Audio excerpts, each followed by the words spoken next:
An American pastor who is a fierce ally and supporter of President Donald Trump says that he does not believe that there is genocide being perpetrated against White Afrikaners in South Africa. Pastor Mark Burns spoke to SABC News from South Carolina after a recent visit to South Africa, where he met with a cross-section of people, including Afrikaans business leaders. Now, Burns, whose visit was for an interfaith gathering of religious leaders that work on issues of peace and prosperity, was also there as a part of a fact-finding mission to establish the facts around claims of ethnic cleansing that have provided Afrikaners a pathway to refugee status in the United States. SABC News correspondent Sherwin Bryce-Pease began the conversation by asking Pastor Burns what he learnt on his visit to Mzansi.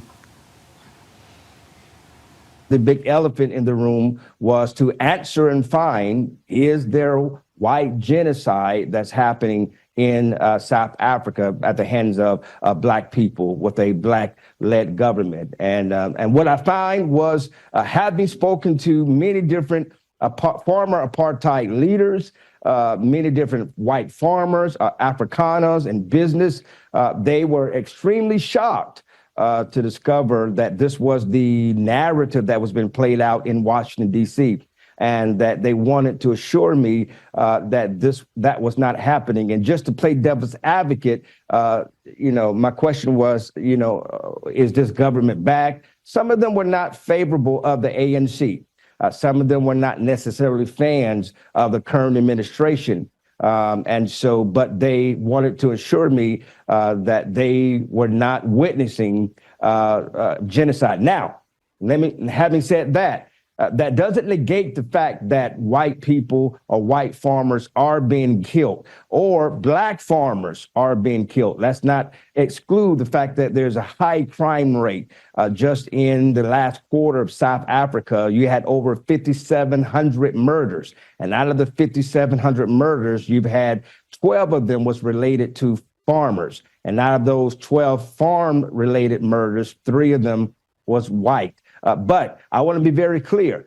We cannot ignore the cries of those that are saying that they are being targeted simply for the color of their skin. And I'm not saying that that's not happening either, but I do not believe that there's white genocide.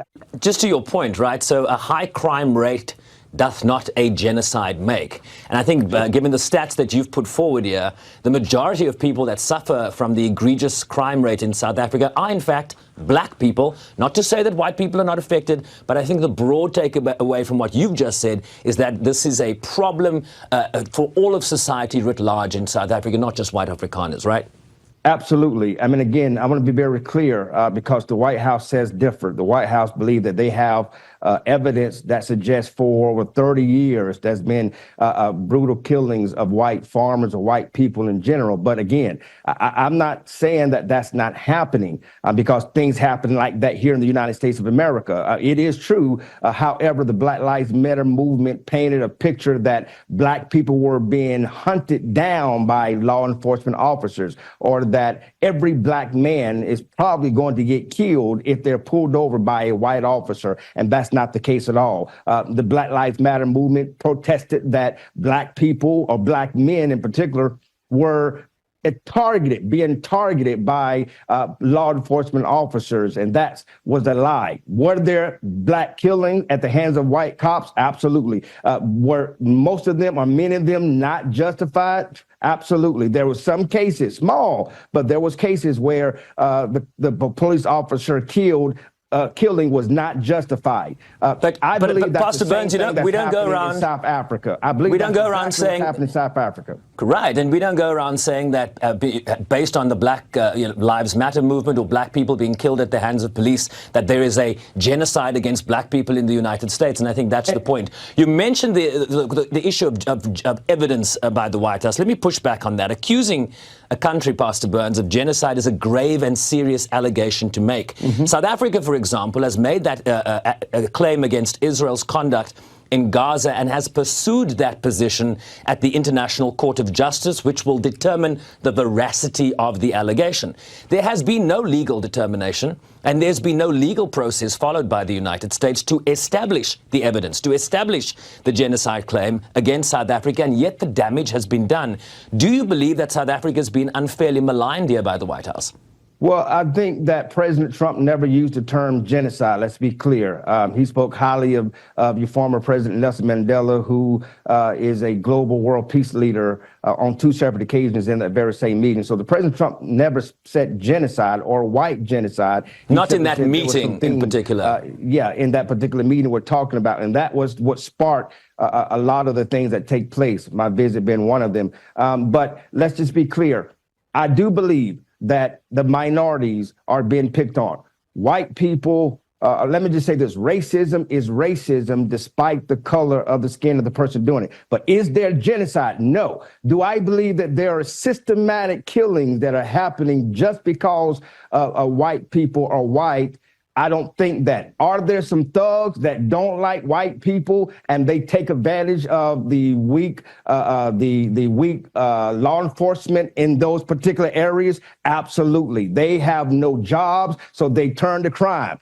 I don't think that there's white genocide. I don't think there's systematic killings of white people by the masses of the ANC or any other government. I do believe that the EFF song "Kill the Boer" that has been sung by Julius Malema, yes, that is a divisive song, and it is designed to pull people apart, and that's not biblical, and that's why I condemned it. But I do believe that the conversation that President Trump had, it opened the door for the things that's happening right now in South Africa. The fact that you do have a high murder rate, you do need some help in the criminal reform system, right? And you need to make sure that law enforcement officers are protecting the whites and the blacks who are out there trying to farm and feed the nation. Do you then believe that it was a mistake to grant refugee status to people that have misrepresented the facts on the ground?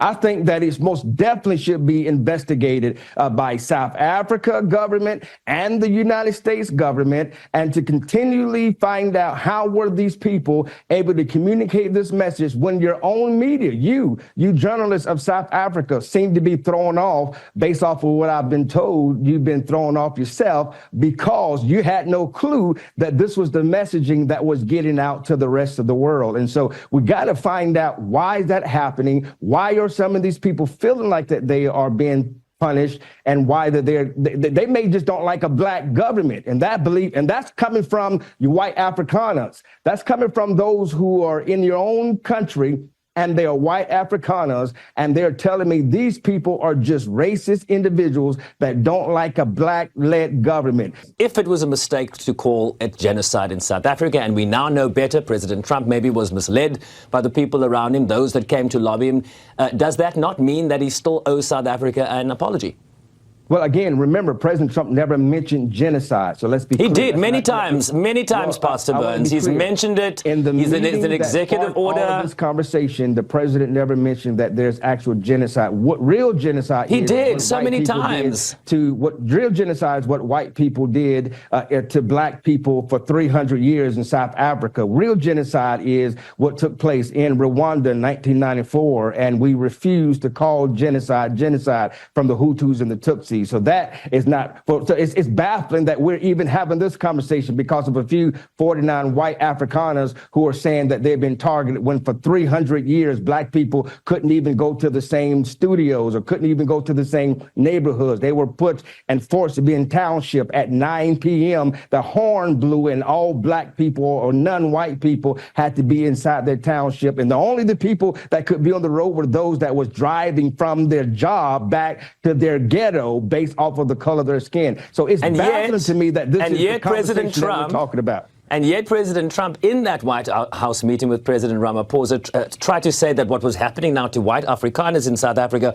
was a reverse of apartheid. I mean, that came out of the president's mouth in that meeting. You're saying he's wrong here. But what I'm saying is, if I was in his place as a black man, I would have done the same thing based off the information that was given to me. Again, the real question is, how did it even happen? Why are they even saying it? These are South Africans, not Americans. Pastor, final question for you. What does this relationship between South Africa and the United States look like going forward?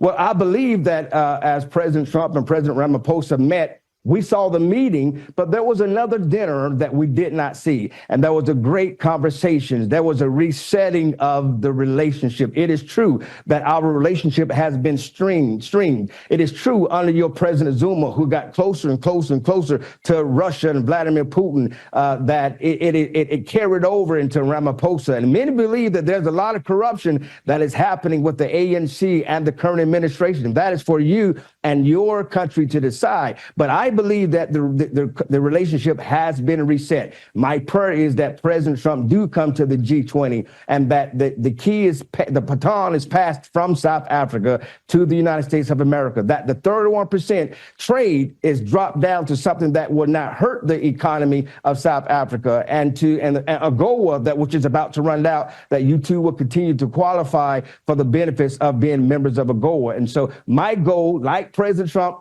is to bring peace, prosperity, and safety and security for all nations around the world. And that includes, I believe, some of our greatest partners and friends in South Africa.